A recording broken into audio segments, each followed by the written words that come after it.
The next session is Buddhist attitude in family life, marriage, sex and relationships. Ajahn Brahm. Thank you. I'll get on into the subject very quickly. Thank you. Because I only have a short time in this session. And of course that most Buddhists do not become monks. Most Buddhists will get married and they will have sex, they will have children, they will have a family, an extended family. And you know that much of your happiness and also suffering lie around your family, especially your relation with your husband, with your wife, or even if you're gay, with your partner. And that's such an important part of life that I think it's a shame that Buddhist monks don't give more talks about relationships, marriage, and even sex as well.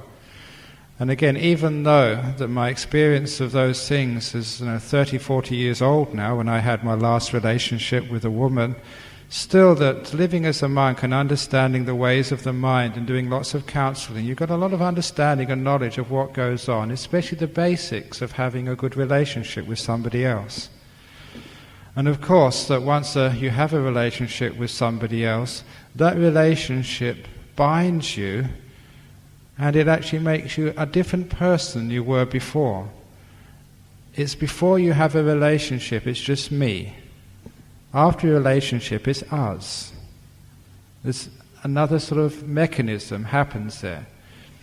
In Thailand, whenever there was a marriage, we'd always describe it like it's changing from a human being to an elephant. Because a human being has 2 feet, an elephant has 4 feet. So once you have a relationship with someone else, you're not a 2-footed person, you're a 4-footed person. And of course, with an elephant, the front 2 feet and the back 2 feet have to go in the same direction. If you imagine an elephant, if the front feet go in one direction, the back feet goes in another direction, the elephant falls over. And once an elephant falls over, it's very difficult to get up again. And so with a marriage, with a partnership, with a relationship, it has to be some degree, and quite a huge degree, of selflessness on both sides. So when you start out in a relationship, please understand it's not me anymore, it's us. Which means also that if you have a problem there, it's not your husband's fault, it's not your wife's fault, it's not his problem, it's not my problem, it's our problem. So we actually change some of the language there. Instead of me, or he, or she, it's us. Now when you understand that the relationship is important, it's the space between you which is important, not me, not him, not her, but us. And once we understand that, the mechanics of a successful relationship is focusing on that area which is between you. Not which is in you or in him or her, but between us. And when we focus on that relationships, that's the place where we can actually make a successful relationship if we don't take heed to how we're reacting to each other, what's in between us, then the relationship can very easily fall apart. The problem is, most times when people fall in love, it seems so easy. Everything is perfect. And that woman is just so beautiful. That man is just so sensitive and wonderful. And of course, because we are heedless, that's why the relationship doesn't last. There was an old simile of lighting a fire using paper. You get a big flame and a lot of heat very quickly, but the paper fire never lasts very long because it's not substantial. So when you start a relationship with someone else, it is like a paper fire, it's falling in love. It's a big flame, but it's not solid. So of course, to make a fire, once you have the paper alight, you've got to put small pieces of wood, what we call kindling. And that will take the fire. When the small pieces of wood take the fire, you can put on bigger pieces of wood and then bigger pieces of wood. And once there's enough heat there, then you can put on the logs. And once those logs take the flame and start burning, then you know that that's a substantial fire which won't go out very easily. In the same way, you start a relationship just with man and wife, boy and girl meeting each other. It becomes like a paper fire first of all. You get married and then you start experiencing things together. The experiencing things together and sharing things is putting the kindling on. And as that kindling takes the fire. Then you have what we call in a relationship the big logs, which are the problems in your relationship. It's those problems are like the big logs. If you can work out those problems together, it's really us working at this, not me, not her, but us.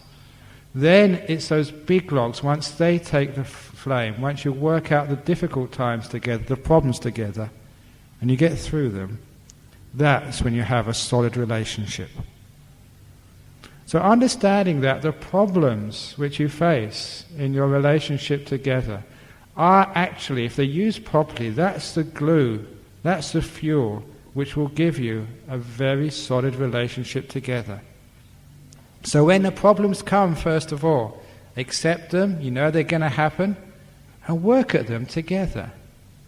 And if you do work at them together and you get through them together, then you know we have that bond of a relationship. We've been through stuff together.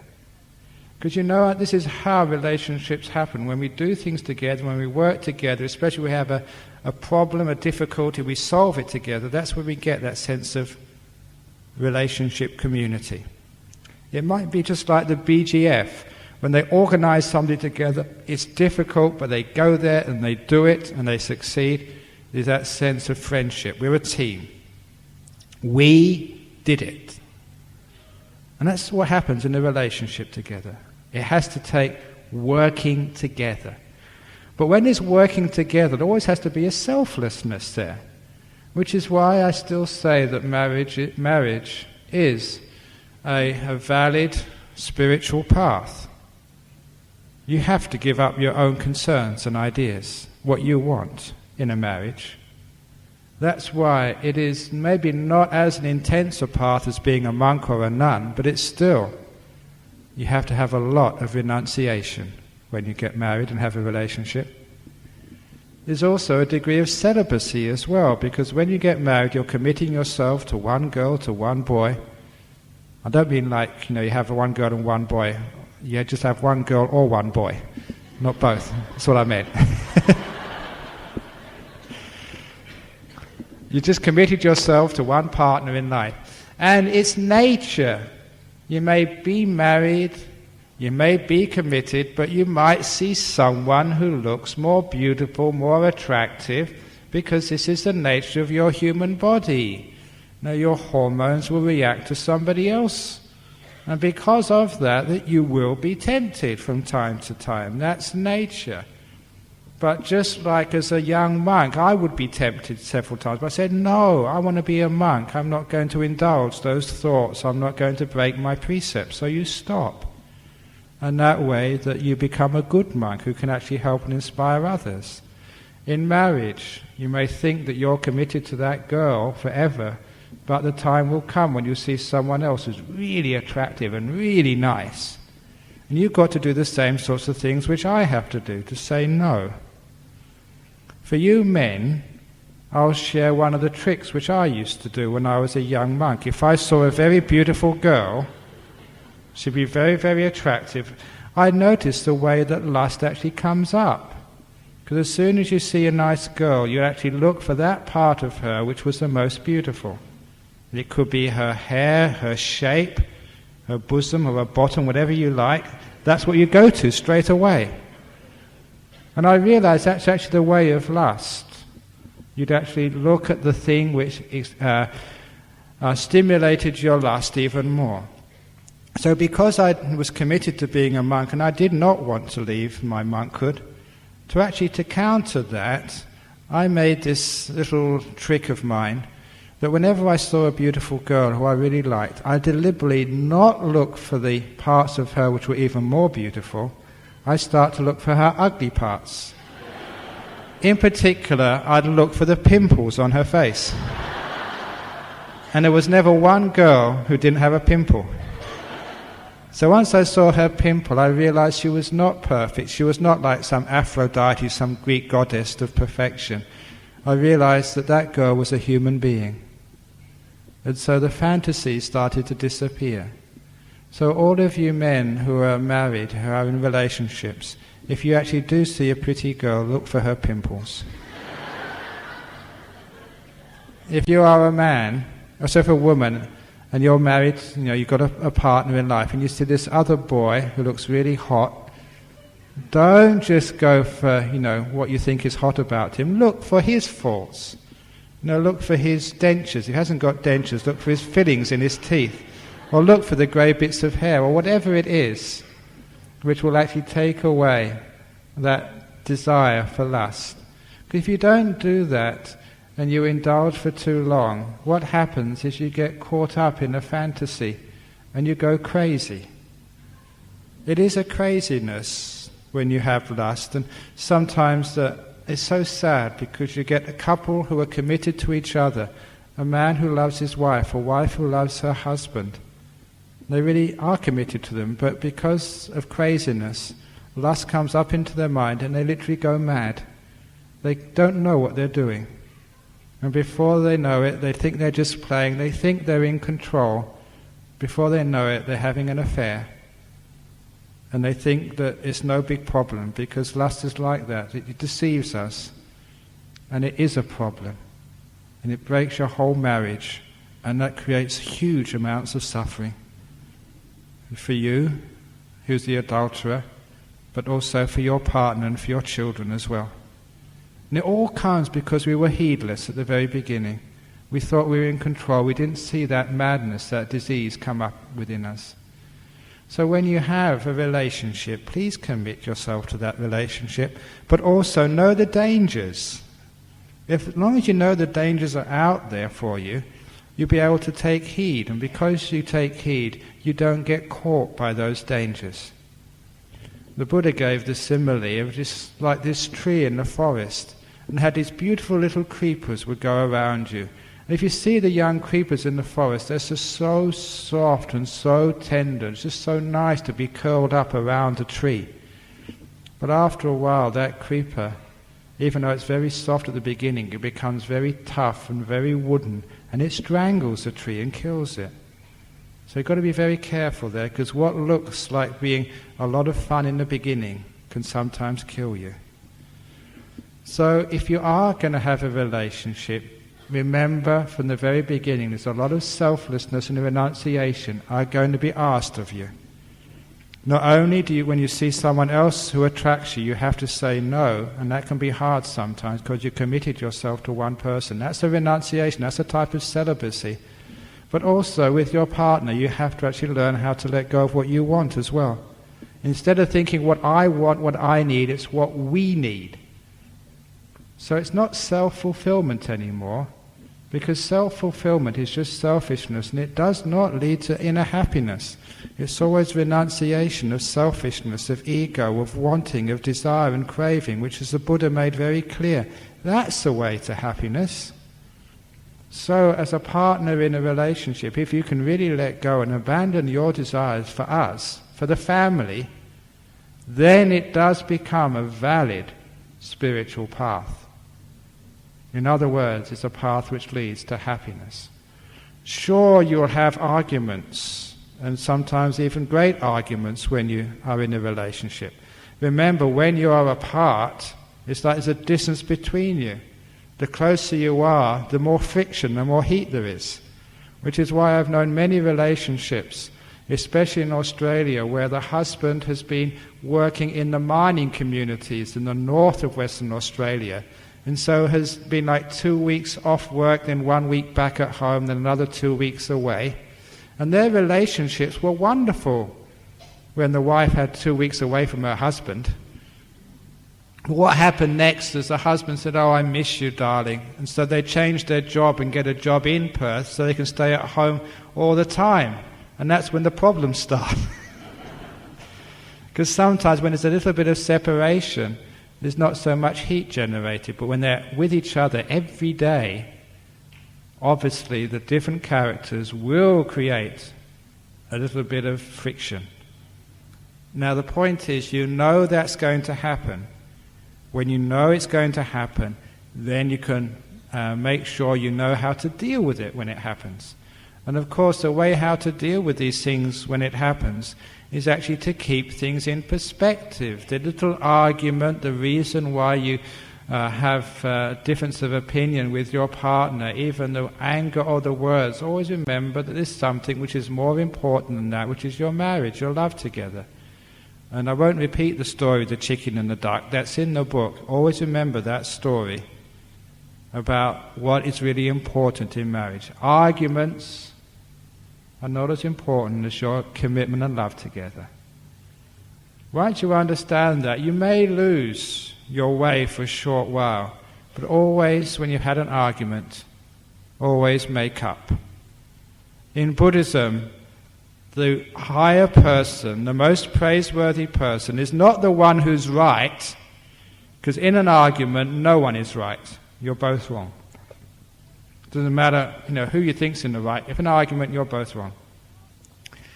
The smart person, the wise person, the most praiseworthy person is the one who makes forgiveness first. The one who actually goes up and asks and says sorry. Doesn't matter who's right and who's wrong. The one who's right is the one who says sorry first. And again, I saw that with my own parents. They would have arguments sometimes, because that was life. They were living in the same apartment together. It would happen. The most wonderful thing, which I remember from my childhood, they would have arguments, but my mother and father would make up. They'd say sorry to each other. They would hug and kiss in front of the children. So what I learned from that, I say, yeah, arguments happen in life, but I also saw solutions happen as well. When my parents made up, they kissed and said, I'm sorry. Now that was very important to learn how to deal with relationships. Not only in marriage, with your parents, with your friends. Understand that arguments happen, but also understand the way out of arguments. It's not to decide who was right and who was wrong. There, I told you so. You were wrong again. Blah, blah. Don't go onto that path. The best path is saying, look, we were both wrong. I argued with you. I shouted. Please, I ask forgiveness. I'm sorry. And if you can do that, then you know the relationship is much stronger, because it's what is most important is what you remember. And it's the same with your sexuality in a marriage, because that's also part of a marriage. Now, you don't just get married to someone just to have her cook for you and just to have him bring you money. It's also the sexual relationship is there as well, because it's nature, boys and girls. It's in the hormones, it's in the genes. But just like sexuality, it's a very powerful emotion. Just like love is a powerful emotion. It can give you a lot of pleasure, but it can also give you enormous amounts of pain as well. And so in a marriage, in a relationship, what the best way to express sexuality, again, it's not being selfish, what I want, the pleasure which I want to get from you. In a marriage, because it should be coming from love, it's an act of giving. So as the husband, it should be how I can give my wife some pleasure. And the wife, how I can give my husband pleasure. It's an act of giving, not what I want, but what I can give to somebody else. Because I've always noticed what really love is. We express our love. Sometimes we can actually say I love you, but that's not really how we express love to our loved ones. When we love someone, we want to give things to them. And it's Chinese New Year, you give gifts to people you love. It's soon to be Valentine's Day. On Valentine's Day, you give gifts to the people you love. If it's birthdays or Christmas in the West, you give gifts as an expression of your love to somebody else. And sexuality can be a gift which you can give to the person you love. Because you know that it will make them happy, it will give them pleasure, it will give them enjoyment. In the same way that you might take someone out for a really good meal, and you want to get the best meal for them. And that's an expression of love. Come out, what do you really like to eat? It isn't what I want to eat, what you want to eat. Come, we go to your favourite restaurant tonight, because it's your special day. And it's the same with sexuality. You want to give to your partner. So when it's an act of giving rather than a sense of receiving, it's an act of caring as well. It's a sexuality which is an expression of love, of caring, rather than a sexuality which is what I want, what I demand, my conjugal rights. And then it becomes a completely different flavour. There's too much with sexuality, which is what I need, what I want, my sexual needs. And then it becomes a selfish. It's not us anymore. It's not what I care about you. It's caring about me again. And I've always found whatever you do in life, whether you're a monk, a layman, laywoman, or whatever you are, if it's all about me, if it's about selfishness and ego, my needs, my requirements, that always leads to conflict and suffering. So, if it's any sexuality, please don't think about me. Think about us, or about your partner. Be selfless. And if you can have that degree of selfless sex, that's a new word I've just coined, selfless sex. I don't know if you've heard that word before. If you can have that selfless sex, it really is an act of giving. It is an act of caring. It's an expression of love, rather than an expression of selfish pleasures and desires and wants. And you'll find it has a different quality and be more beautiful. And it also means you have to be more sensitive to the person you live with. Because you're not, again, thinking of you. You're thinking of what they need.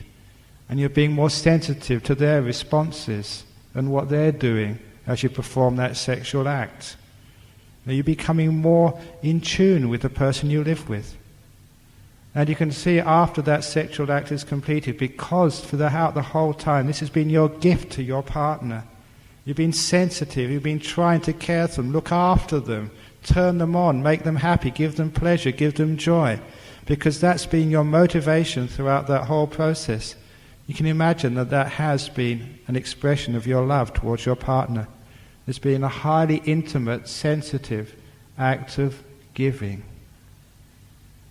And as such, that would probably enhance your relationship even more, as your partner realizes that you're giving them all that pleasure, all that joy, as a gift. And of course, if you both do that, she's giving to you, and you're giving to her, the two of you together that way, you can probably actually get an even higher pleasure out of sexuality, because you're being more sensitive to each other.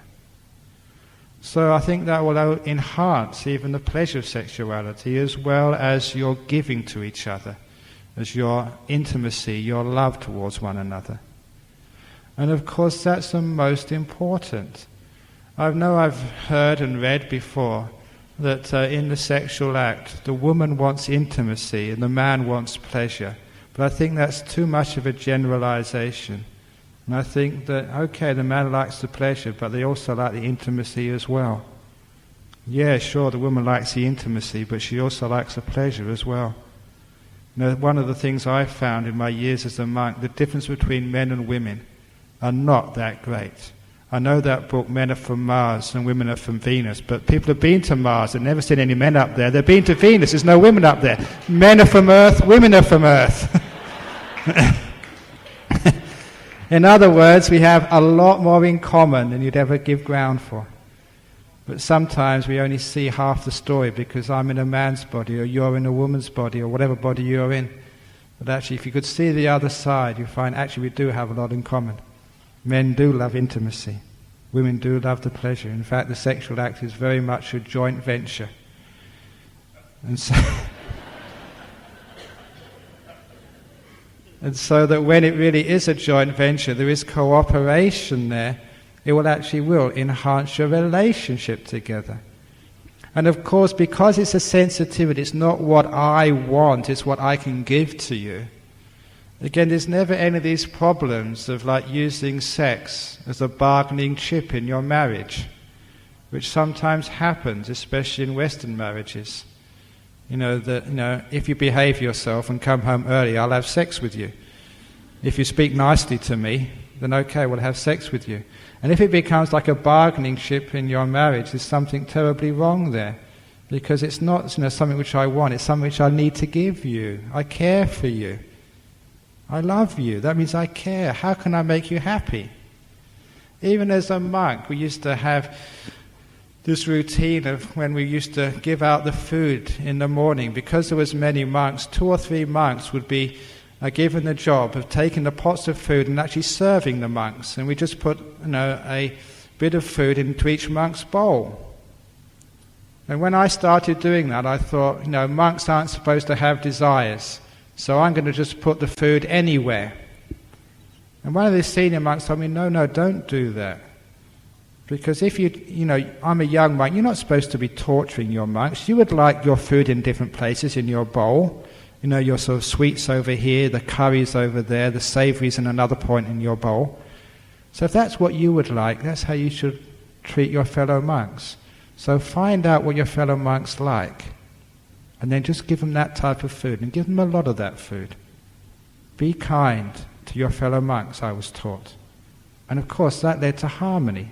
Even now in my monastery, I know roughly what my monks like, and I see if I can get them what they like. And that way, because I am really caring for them, and they know I care for them, even in their food habits, that's why we have a very harmonious, caring community in my monastery in Perth. So it's the same with you in your marriage together. Find out what your partner likes. That's your job. If you're a wife, find out the sorts of fashions which he likes, the perfume he likes, the makeup, the hairstyle which he likes. Be sensitive to him. And it doesn't take that much to work out what he likes. Just look at the other girls he looks at. As far as her, find out what she likes. That's your job as a husband, to be sensitive and find out what turns her on, what she likes, because your marriage is a gift. It's a gift to her. So you want to find out what makes her happy. And if that is what you're doing in your marriage, you'll find that there's love there, there's care. Those of you who have children, you love your child. When it's their birthday, what do you give them? Do you give them what they need, or do you give them what they want? What they think they'd really like? I remember my parents, that sometimes they thought they had a responsibility of making sure I ate the right foods and did the right things. But I had a grandmother, and my grandmother, she wouldn't worry about training me. Whenever I went to her house, she'd give me what I wanted. So sometimes I'd go in the middle of the morning, and she'd want some chips, because being an Englishman I like chips. She'd make me chips at any time of the day. I love my grandmother. My mother would never do that. She said, you'll spoil your dinner, you won't eat what I cook. My grandmother, don't worry about that. If you want chips, you're my grandson, I love you, you can have them. How do you like them? She just wanted to turn me on, make me happy. And I thought, I learned a lot from that. If you've got a husband, it's not what he needs, it's what he wants, and give him that. If you've got a wife, it's not what she really needs to have, just what she wants. Make her happy. And it doesn't take that much to get a good relationship together. Because if you really care about your partner, and you show that care by trying to make her happy, trying to make him happy, she'll realize that, she'll feel that, and she realizes there's someone in this world who really cares and thinks about me. Someone who really wants me to be happy. And that's such a rare thing in this world, that your relationship will be like this big fire, solid. Because you know what it's like in the world when you leave your home, you go to work, you go to the office, wherever you go, it's a struggle. So often you have to try and live up to somebody's expectations, you have to strive to make it in the world, people are always criticizing you, you've always got some boss above you who's telling you what to do, telling you your sales aren't good enough, you've got to work harder, do better, get more sales or whatever it is. And you have so much stress in your life where you're trying to perform to please others. In a marriage, at least you know you've got a partner at home who's not going to give you stress, who's not going to demand you do this or do that. You've got a partner who just wants to give to you, who doesn't demand at all.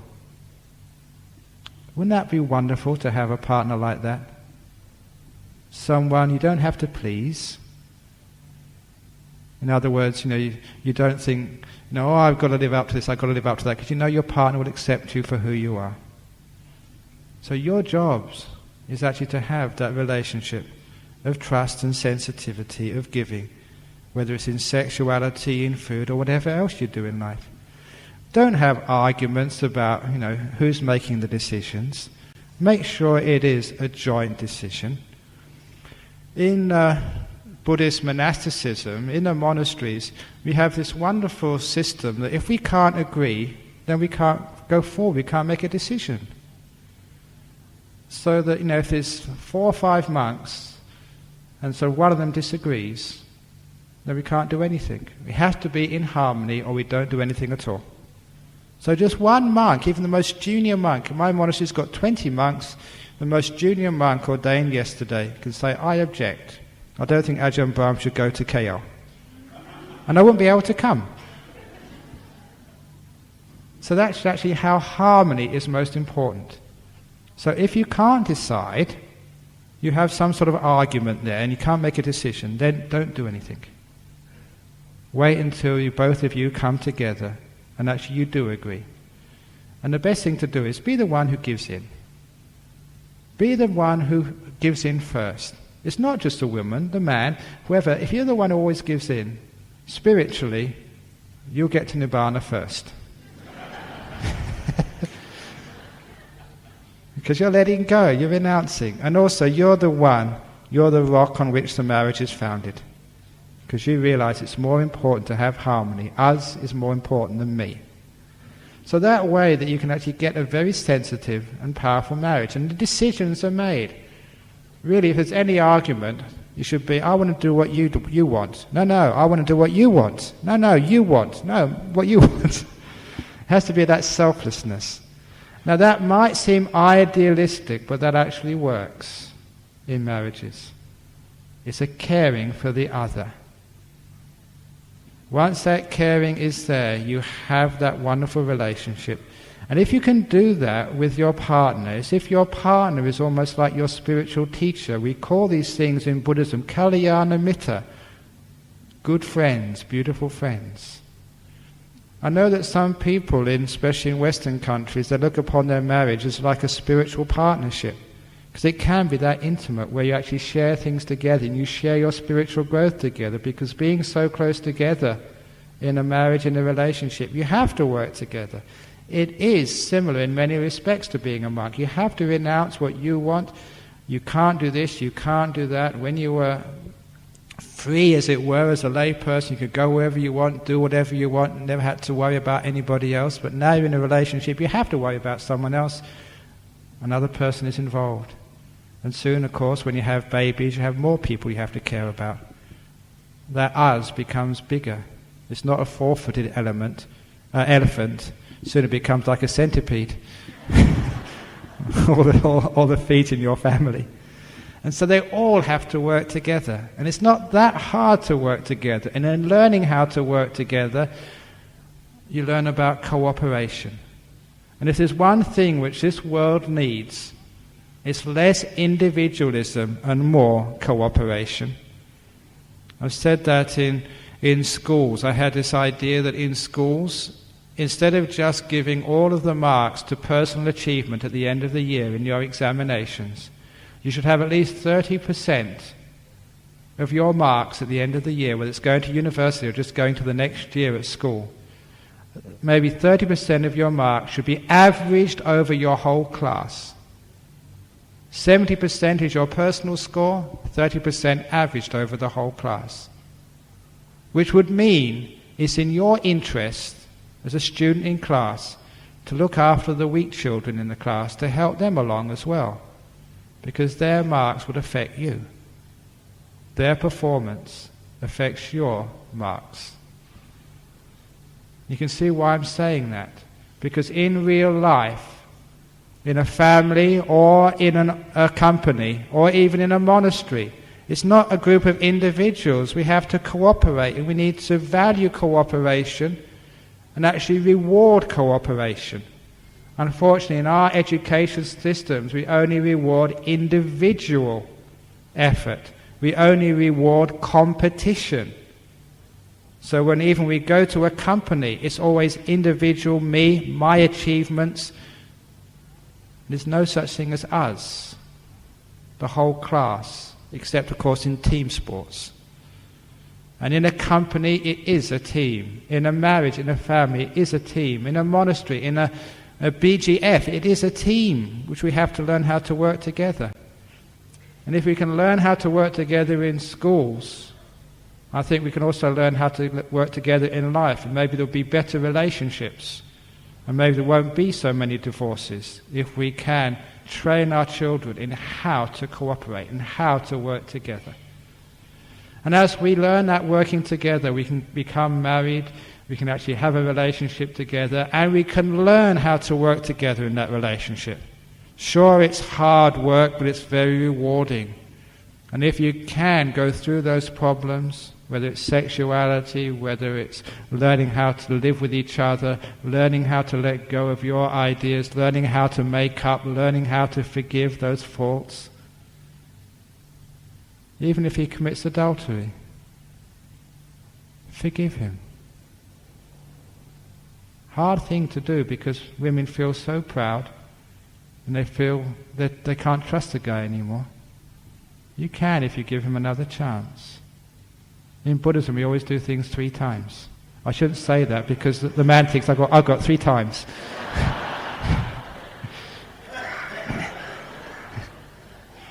But no, sort of, in other words, if a person makes a mistake, don't just throw away your marriage for 1 or 2 mistakes. People are human beings. But, you men or you women, don't make those mistakes in the first place. That's the best. But when we have that forgiveness in a relationship, in a marriage, it can last much longer and it's much more fun. If they've done something wrong, that's their karma. They're going to suffer for that after they die. You don't need to suffer as well. So I say, you're going to pay for that, husband, wife. I told you. Ajahn Brahm told you what's going to happen to you. Ooh, I wouldn't be in your high heels if I was you. But as for you, your job is to forgive. And to sort of give love, give understanding of your partner's weaknesses, and try and help him or her not to follow those weaknesses again.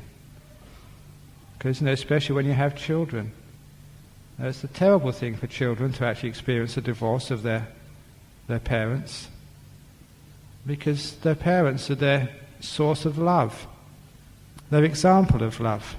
And it gets very confusing. When children, they love their mother, they love their father, they can't understand why their mother can't love their father, why their father can't love their mother. So it's in your interest of the children as well, to try and work through things. And if you do work through the difficult times, even if your partner has been unfaithful to you, or if they said something very bad to you, or whatever, if you can work through that and get the other side, you will find that you have a relationship which is not a paper fire, which is a solid wood fire. And my goodness, that will last for a long time. And in your later years, when you get past the sexuality years, you become such close, good friends. You'll be such a wonderful resource to each other in your later years. You've been through so much together. And your wife or your husband will be your closest friend. Someone you've walked a long journey with. You've gone through many difficult times.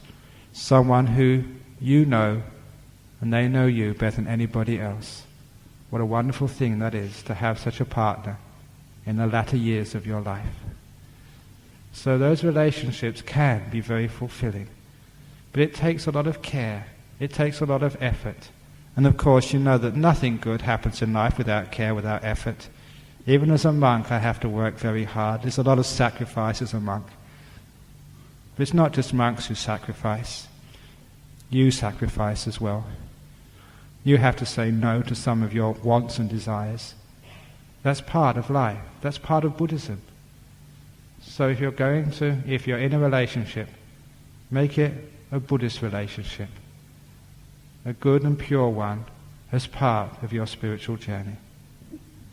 If you can do that, then you'll understand how next to take that ability which you learn by learning how to live with a partner in life, take it further and learn how to create harmony in your relationships in life. So there'll be no more wars and conflicts. But that comes after the tea break. So, there we go. Very quick, I had to be short because we've only got half an hour for Q&A. So please, if you want to get to the microphones, Q&A about marriage, sex, relationships. Ajahn Brahm, does the Buddhist text condone the same-sex marriage? This gay and gay, and lesbian and lesbian. Now, associated with that situation, society normally frowns upon same-sex marriage. If such a couple were to come before you for blessing over their relationship, how would you handle that situation? If a same-sex couple came to me for a blessing on their marriage, how would I handle that situation? It's already happened several times, and I give my full blessings. No, the initial question is, does the Buddhist text mentions about same-sex relationship? Does the Buddhist text mention same-sex relationships? They do. And it was only that if you're a practicing, say, homosexual, then you should look at very carefully before you become a monk, because you'll be living in a male community. But, that being said, there are 2 members of my community in Perth who used to be gay. These were 2 people who had partners, were gay men, and when they wanted to become monks, Buddhist monks, I had to ask them, I said, you'll be staying with other men in the monastery. Because it's a forest monastery, we spend a lot of time by ourselves. They said, can you handle that? And they both said, well, we'll give it a try. And for 2 years, as an anagarika in white, before we gave them 1 year as an anagarika, 1 year as a novice, I looked upon them very carefully. And they did restrain themselves, they did lower their lust towards fellow men, and they've been excellent monks. And you cannot fault them at all. And I'm so proud I gave them the chance to live the monastic life. And they lived up to my trust and became great monks. And so why not? What's wrong with that? If a person can keep their vows of celibacy, if they're gay, they can become a monk. And it's the same if a person is committed in their relationship, a man to a man or a woman to a woman. If they can keep that commitment, and it's a caring and loving relationship. I've seen many of those relationships, and I can't see anything wrong with it at all. So again, the texts are quite clear on that. If it's not harming another person, not harming yourself, there's nothing wrong with it. And the only thing it says about in the text is be careful if they become monks, that's all. And it's nothing about that in the 5 precepts. All the 5 precepts say the 3rd precept is actually be faithful to your partner in life. It doesn't actually say what that partner is, but be faithful to them. So if there's a gay man, 2 gay people, they're faithful to each other, they keep in the 5 precepts. A woman has a lesbian also has a relationship with a woman, and they're committed to each other, a caring, loving relationship, faithful to each other, then that's keeping within the 5 precepts. And I'm proud to have such people as Buddhists, members of our Buddhist Society of Western Australia. The problem comes sometimes when people look in books, because it says in the Christian Bible that sort of homosexuality is an abomination, it goes against the law of God. But that's nothing to do with Buddhism. And we shouldn't actually take those ideas into our religion. Buddhism is a compassionate religion. And as I said many years ago, and this was actually quoted by the Vice President of the Buddhist Fellowship in Singapore the other day, because I smiled when I realized she was actually repeating what I said many years ago. There was a woman wrote to me from Singapore, said her son was gay, just came out and told her he was gay. And said, what should I do, Ajahn Brahm? My son is homosexual. I said, oh, listen, don't you remember from the loving kindness Sutta, may all beings be happy and well? Aren't homosexuals a type of being? If all beings should be happy and well, all homosexuals should be happy and well as well. Give your kindness, metta to them as well. They're not they're not outside of the beings you're supposed to have loving kindness towards, and that's your son, for goodness sake. So give him your love and support. And of course, when you come from your heart instead of the books, remember all the books were written from the heart, from the Buddha's experience of life, from the understanding of his heart, from compassion, from peace, from wisdom. And when you actually go into your own heart, you actually feel what's going on there. I can't see any reason at all, why there should be discrimination against gays. And in fact, some of the gays which I've known, I feel so sorry that they're persecuted. Just for being gay. They're not bad, they're not cruel, they're not harming society. In fact, they contribute huge amounts to society. I don't know why, but gay people become great artists, whether musicians or painters.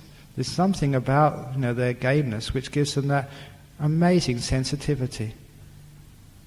And they contribute so much happiness and culture to our societies. Why they should be discriminated against, I can't understand. So if there's any gays here, welcome.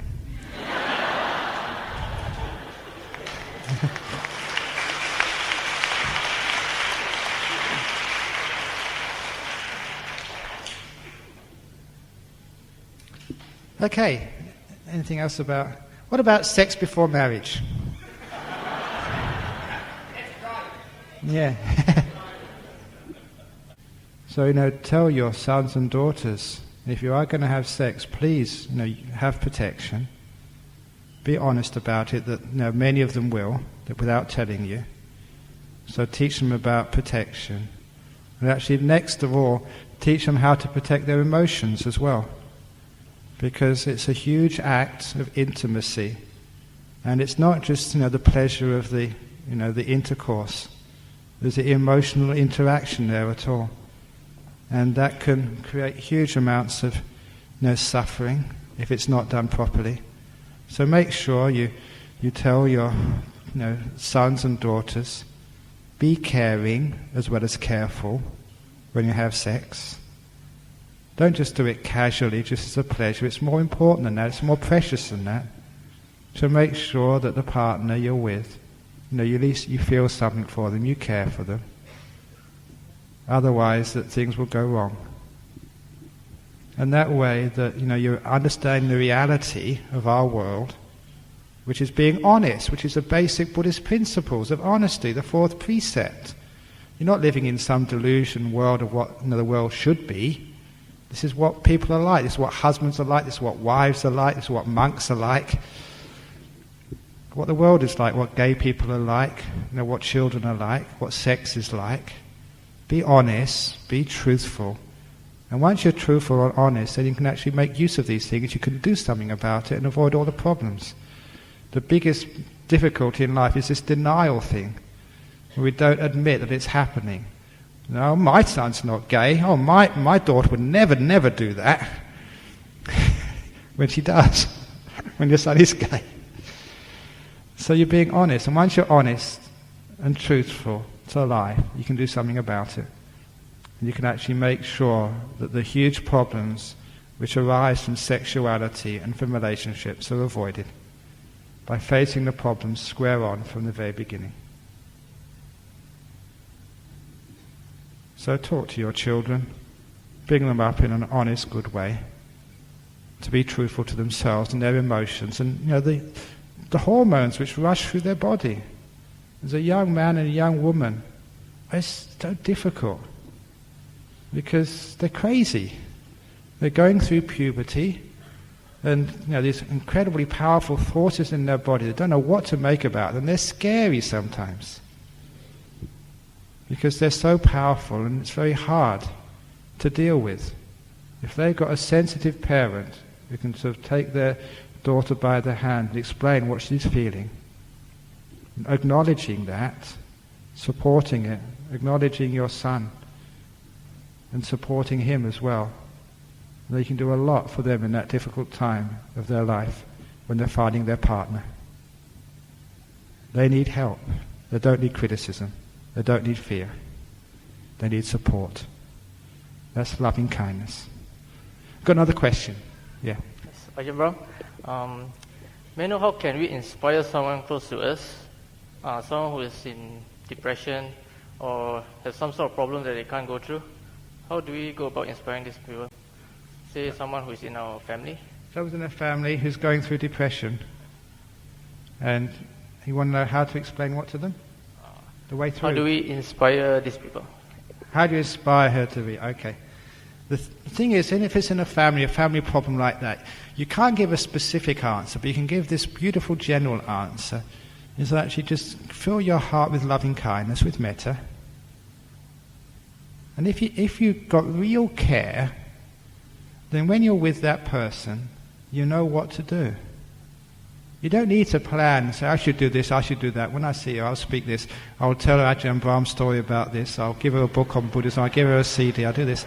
Because sometimes if you plan too much, you're not being sensitive to the moment.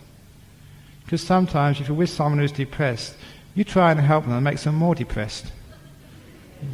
You know, they need to be left alone for a little while. But sometimes they need you. And the only way to know what they need is just to be so quiet and sensitive, not to have some plans, but just to be there.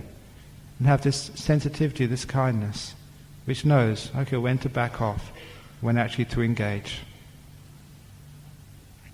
And after a while, if they know that you really care about them, there's someone there who really loves them, that by itself is a huge antidote to depression. Sure, they may be alone in that depression, but they know there's someone out there who's really cheering them on, who wants them to succeed and get out. You're like the person in the grandstand watching the soccer match. As long as you've got one supporter cheering you on, you're encouraged. Depression is a personal battle. Now, no one can actually do it for you. But if you get support, encouragement, maybe they can find their way out. There's someone to live for because you love them and care for them. So just a little bit of metta works a lot. And with that metta and with that sensitivity, you develop your own skillful means of dealing with that problem in the family of someone who's depressed. Even if it's, you don't have to succeed so much, you don't have to have a job, I'll look after you. You don't have to get the best marks at university, you don't have to become a doctor. Look, if you fail at everything, you can always join Ajahn Brahm and become a monk. Whatever happens, he'll accept you. So whatever it is, give them that sort of friendliness, that metta, and that sensitivity. And with that sometimes they can come out of depression. There's so much depression in our world recently, and why is that? I think one of the reasons is because we're individualistic and because we demand so much to be considered successful in life. Success is such a big thing and the standard's very high. In the path to success means just, you get a little job and you get married, and just an ordinary job was good enough. But now you have to be very successful, get a big condominium to be successful in a big car. So the bar has gone up so high that so many people just have got no hope of getting up to that level. And they feel they're a failure in life. You look at the magazines, the glossy magazines. Sometimes you see them in the newsagents. I've never seen any lady who looks like the pictures in the glossy magazines. But sometimes women think, oh, I should look like that. And they get so depressed. So you can see why it's depressing, because a lot of the time we live in a fantasy world. And we try and live up to those fantasies, and we can't, because fantasy is not real life. That's one of the reasons we get depressed. I don't know if that's helped you at all, but the major thing is just lots of loving kindness, metta. And if they are depressed, say, look, I give you freedom. You can be depressed. Don't try so hard. I'll love you even if you stay depressed. So don't hate yourself for being depressed. And that will allow them to relax a bit more.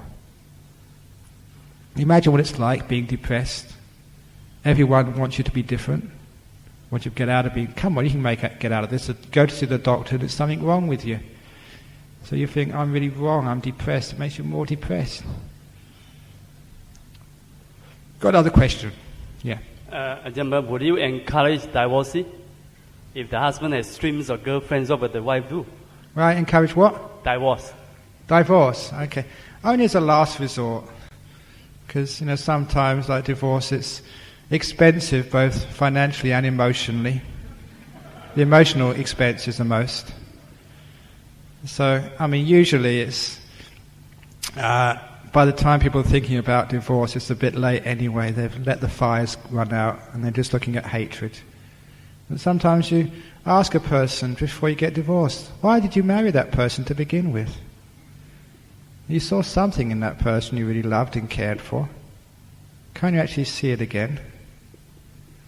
I don't know, this is a beautiful story. I think it's in the... I don't know if it's in the book. But it was told me by a marriage counsellor in Singapore. It's a very funny story.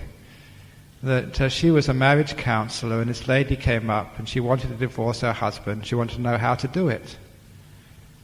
And the counsellor said, does your husband love you? He said, no, he doesn't love me at all. That's why I want to get divorced. And he said, look, this is not the right time to get divorced.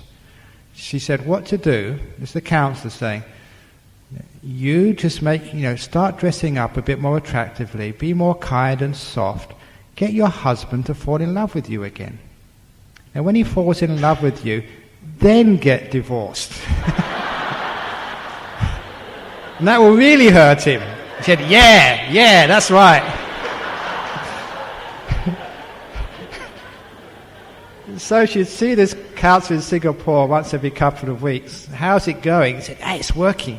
I've got this really nice dress, I put on some scent and makeup, I found out what he likes, he's coming home earlier from work. He's being really soft and I'm being kind to him. I think he's falling in love with me.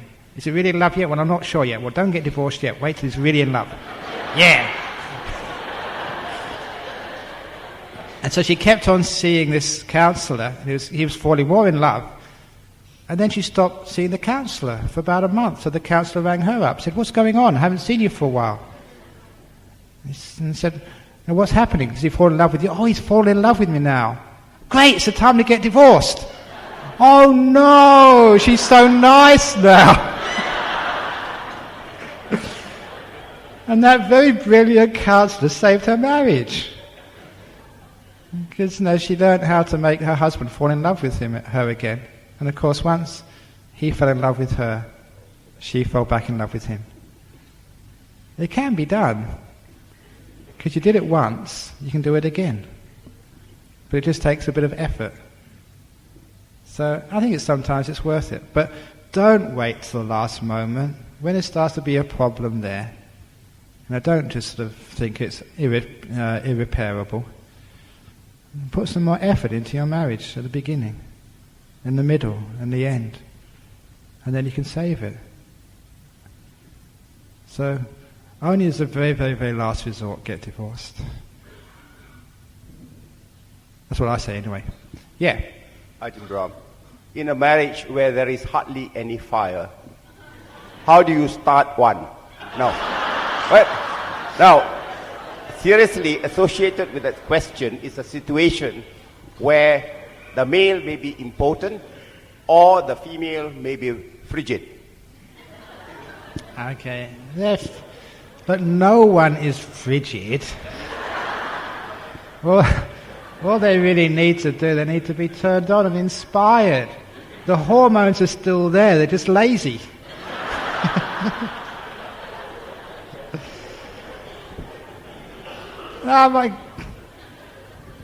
Look, the ladies know how to sort of attract a man.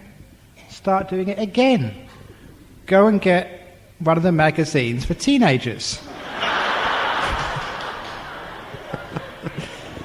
Go and put on a miniskirt, even though you're 60. Put some studs in your ears or whatever. Because really, all it really needs is for the other partner to realise you care. Because a lot of times, people have been married for such a long time, we take each other for granted, and there's no spark, and he doesn't really care about me anymore. If you really care and you try something, Let's go out to dinner. Let's go somewhere different. Let's go off on some cruise on some ship. Who cares what it costs? It's more important. And you really care, and you put in that care. I think that can be very, very sexually enticing. Especially if you care enough to find out what turns her on. Or what turns him on. And I think that can actually help a lot. You care enough not to think of yourself, you think of her and how can I excite her. So try that.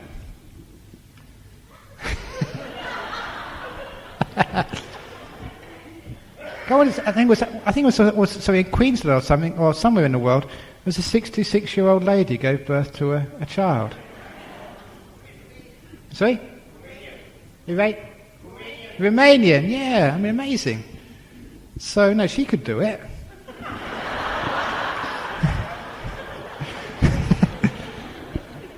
So she could get a spark out of her husband, so surely...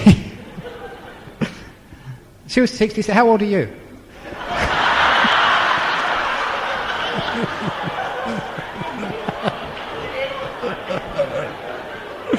Okay, don't have to answer that. Next question. Hi, Ajahn Brahm. I have two questions for you. My first question is, you're saying that when two people are meeting together and start a relationship, this me and her, we are becoming us. I'm afraid when we become that elephant you're saying, I'm afraid we might lose a little bit of our identity. The caring that we show for the other person doesn't mean I have to lose also about my character. I have my own personality. If we become us, for me it looks like 1 + 1 = 1. We are the same person and we are losing a bit of our identity. This is my first question. If we become us, do you think that we are losing a little bit of our identity? My second question for you is, I'm discovering Buddhism. I'm here in Malaysia for 2 years now, and I've been following metta meditation. There's one big problem I have with Buddhism, and it's about family. Siddhartha was in love and married Yasodhara, if I'm not mistaken. One day he decided he was caring for her, and like you're saying, they were two together, and they were in love, and they had a child. Siddhartha left his family. How can a person leave the person he has committed to, though it is for great care and for great love for humanity? He made a vow. He decided that he will love this person, he will care for this person, and that's what you are telling us today. How can Siddhartha that day have decided to leave his wife? Okay, it's a very good question. It's a very common question. The first thing actually to comment about that second question is, when Siddhartha left his wife and child, he wasn't a Buddha yet. He was still an unenlightened person who made mistakes. And I mention that because sometimes the people come to me and they want to become monks, but they've got young children. And I say, no, that's wrong. It's wrong. If you've got that commitment, that duty to a child, you should keep that commitment, first of all. When your child grows up, maybe they're the very minimum 17 or 18, when they're becoming independent of you, then maybe you can become a monk. But in the meantime, you should do your duties, because I've seen in practice, if a person can't keep their duties, in a family man or family woman, they come to live in a monastery, they can't keep their monk duties either. Soon they'll run away from the monastery for the same reason they run away from their family, just because it gets a bit too difficult and they can't sacrifice their own ideas. But with Siddhartha, it was a special case. It's not an ordinary person. For one, that I think it's very probable that that was a forced marriage, because his father wanted him desperately to become a king, to carry on the tradition, to take a wife. So I think it probably was a bit of compulsion there in getting married to begin with. But also, number two, that at least Siddhartha would have known that his wife and child would at least be financially well cared for. Emotionally, it was a wrong thing to do, but financially, at least, they weren't going to leave his wife and child in poverty. But I agree with you there. It's a fair comment, and I think it can only be explained by the fact that the karma of the Buddha to be was very, very strong, and it's not something which you would advise other people to do. And in fact, I don't advise other people to do that. But the other question about if you become married, are you losing your identity? This idea of identity is not a solid thing, because you know so far in your life your identity always changes. And there's no such thing as a solid identity. For as much as a psychologist would want to say that you only become a successful person when you have a solid idea of who you are, I think that's pure fantasy and very dangerous advice. It's much better to have a fluid identity, one which can change, which can adapt to time and to place. And I mentioned I've got a fluid identity. Now I'm a teacher sitting in front of people. When I go back to my monastery, I can just be like a concrete worker. Or I can be like a hermit who just stays in my hut. And I can change my identity very easily because you don't attach to any one identity. But the best thing about a marriage is that you can actually lose your identity. You can lose your selfishness, your ego, your sense of self into something greater. And that always is a wonderful thing to be able to do. To let go of your ego, yourself, and just merge into us. So I think that's a very positive sociological and psychological thing to achieve. And you do get much more happiness the less you think of yourself.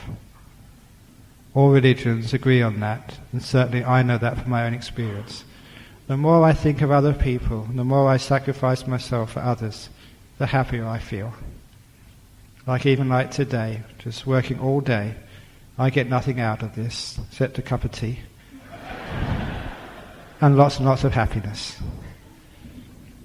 So the more I give, the happier and more energy I get. And you'll find that in your life. The more you sacrifice yourself for your family, you allow yourself to disappear, and us becomes a dominant feature. You'll find the more happiness you have, the more fulfillment you'll have in your life. So it's true what you say, your identity disappears. And it's a good thing it disappears. Does that make sense?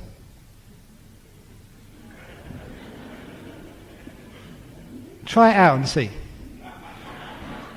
You can come back afterwards and say, why did you tell me that for, Ajahn Brahm?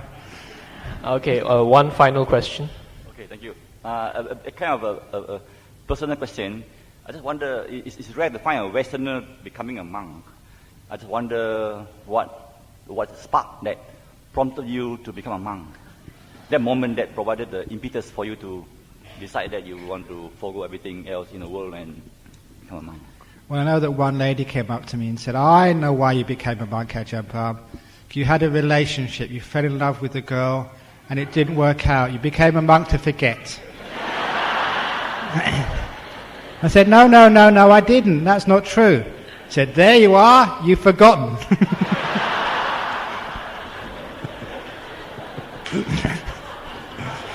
You can't win sometimes. Now, the reason I became a monk, for those of you who don't know the story, that because I've been a lay Buddhist for many years, I'd heard from the Thai monks that you could become a monk temporarily, just for however long you like, for a few months if you like, or a year or 2 years if you like. But you could also do that in other traditions, but actually I like the Thai tradition because actually the Thai monks in London anyway smiled the most, they were the happiest. And it did actually happen. I just finished a relationship. I remembered it. I haven't forgotten it. And I had a good career. I had my degrees. And I just finished my first year as a school teacher, which I enjoyed it. And I did very well as a school teacher. And I was in this very fortunate position. I had a good career. I had all my education in line. I was healthy. But I was free as well. And I thought, if I don't go off and become a monk just to experience the spiritual life, now, very, very soon I'd meet a nice girl, and this time it would work out, and you'd get married. And I thought that's what was going to happen to me. So I thought, this is a great time, it's the only opportunity I'll have. So I said, I'm going to go off to Thailand and become a monk for 2 years, and I'm going to come back again after 2 years, once I get some understanding of my spirituality. And then I'm going to go back to my job, or get another job, find a nice girl, and get married, just like everybody else. That was my plan. Not work out, no. And even the school where I was teaching, I still know the headmaster of the school, who's my boss. He still sends me a Christmas card every year and comes to visit whenever he's in Australia. And he said, look, when you come back, give me a call, you get a job straight away. And what happened, I think some of you have had similar experiences, but in different fields of endeavour. After becoming a monk, after 2 or 3 days, I had this wonderful feeling that this is what I always wanted to do in life. Now, you realise you've found your niche. And from that time on, that was over 30 years ago, I haven't looked back at all. Never once in that time have I wanted to leave. And it's quite rare. I talk with other monks, sometimes they struggle with being a monk. Sometimes they think, should I stay, should I leave? But to be honest, never once have I wanted to leave as a monk. After those 2 or 3 days, I had the realization this is what my life was for. This is what I have to be. And I've been content ever since. And I told people at the time, they said, how long are you going to become a monk? I said, forever. Yeah, we've heard that before. I said, no, it's going to be forever. They didn't believe me at the time, but of course they begin to believe me now. That's not too late, but, so for me, it was something which, obviously, my karma was right to be a monk. It happened so easily, and I enjoy that life immensely. And it's such a fortunate thing, whether you're a monk or whether you're, in IT or you're an engineer or you're a doctor. If you find out that life which suits you, and you're just so happy, it's such a fortunate thing to find a role in life which you feel just so comfortable and so happy with. So I'm a very, very fortunate person. Not as so much because I'm a monk, because I found a job, a profession, a role, which I've always found just so comfortable. That's why I became a monk, that's why I stay as a monk.